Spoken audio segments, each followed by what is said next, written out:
बढ़ते आगे रुक करेंगे अगली बड़ी खबर का, जहां मीनू बेनीवाल ने बीजेपी ज्वाइन करने का ऐलान कर दिया है। दरअसल 10 अप्रैल को बीजेपी में शामिल होंगे सीएम नायब सिंह सैनी। पूर्व सीएम मनोहर लाल भी इस दौरान वो मौजूद नजर आएंगे। तो बड़ी खबर आपको बता दें, जहां मीनू बेनीवाल ने बीजेपी ज्वाइन करने का ऐलान कर दिया है। 10 अप्रैल को बीजेपी ज्वाइन कर देंगे और इस दौरान सीएम और पूर्व सीएम मौजूद नजर आएंगे। 10 अप्रैल को वो बीजेपी में शामिल होंगे। सीएम नायब सिंह सैनी और पूर्व सीएम मनोहर लाल उनकी ज्वाइनिंग के दौरान मौजूदगी दर्ज कराते हुए नजर आएंगे। मीनू बेनीवाल का बड़ा ऐलान, जहां वो बीजेपी में जाने का ऐलान कर चुके हैं, बीजेपी ज्वाइन करने का मन बना चुके हैं। हालांकि चर्चा काफी लंबे समय से चल रही थी और अब इस बात की औपचारिक घोषणा भी कर दी गई है। मीनू बेनीवाल ने बीजेपी ज्वाइन करने का ऐलान कर दिया है। 10 अप्रैल को बीजेपी में शामिल होंगे।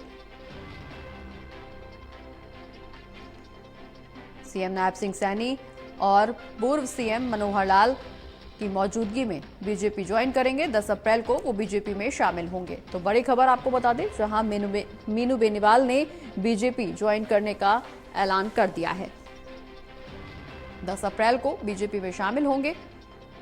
सीएम और पूर्व सीएम इस दौरान मौजूद नजर आएंगे।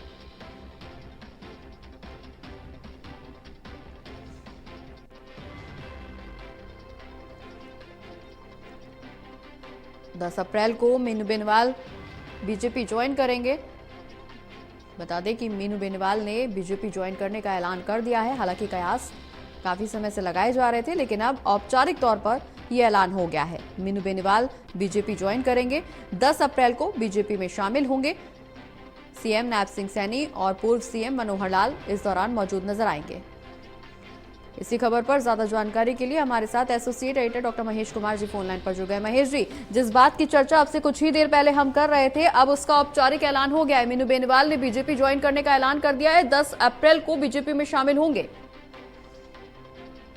बेनीवाल भी अब भारतीय जनता पार्टी में शामिल होने जा रहे हैं, लेकिन इसी सवाल के जवाब में दुष्यंत चौटाला ने कहा कि वो जननायक जनता पार्टी के सदस्य नहीं थे। यानी मीनू बेनीवाल के जननायक जनता पार्टी का हिस्सा होने से ही इनकार यहाँ पर दुष्यंत चौटाला की तरफ से कर दिया गया है। वो किसी भी राजनीतिक दल में जाएं, इस बात से कोई भी जो है सरोकार उनका नहीं है। वो ये कहना चाह रहे हैं कि जननायक जनता पार्टी का हिस्सा नहीं थे मीनू बेनीवाल। तो ऐसे में यहाँ पर एक के बाद एक बड़े झटके यहाँ पर दुष्यंत चौटाला को झेलने पड़ रहे हैं। दुष्यंत चौटाला संदर्भ भी यहाँ पर दे रहे हैं, जो अपने पारिवारिक जिस तरीके से राजनीतिक संघर्ष चौधरी देवीलाल ने किया, वो जिक्र यहाँ पर किया गया दुष्यंत चौटाला की तरफ से। वो ये मान रहे हैं कि आवाम का रुख उनके खिलाफ है। वो ये मान रहे हैं कि राजनीति में अब मुश्किल वक्त का सामना उन्हें करना है, उनकी पार्टी को करना है, लेकिन वो घबराएंगे नहीं। यहाँ तक की सवाल वो ये कर रहे हैं कि क्या आपने लूडो खेली है? लूडो में हर बार 6 अंक हासिल करने की खिलाड़ी कोशिश करता है, लेकिन एक आता है तो भी आगे बढ़ना ही होता है। यानी कितने भी मुश्किल हालात दुष्यंत चौटाला के सामने हो, कितनी भी विपरीत परिस्थितियां जननायक जनता पार्टी के सामने आएगी, लेकिन राजनीति में हम आगे बढ़ते रहेंगे, ये दुष्यंत चौटाला की तरफ से बयान दिया गया है। तो यकीनन अब कहा जा सकता है कि दुष्यंत खुद ये मान रहे हैं कि आगे मुश्किल हालात का सामना उन्हें और उनकी पार्टी को करना है। विपरीत परिस्थितियां इस वक्त बनी हुई हैं, ये कबूल कर लिया है खुद दुष्यंत चौटाला ने। चलिए, बहुत बहुत शुक्रिया महेश जी, तमाम जानकारी हमारे दर्शकों तक पहुंचाने के लिए।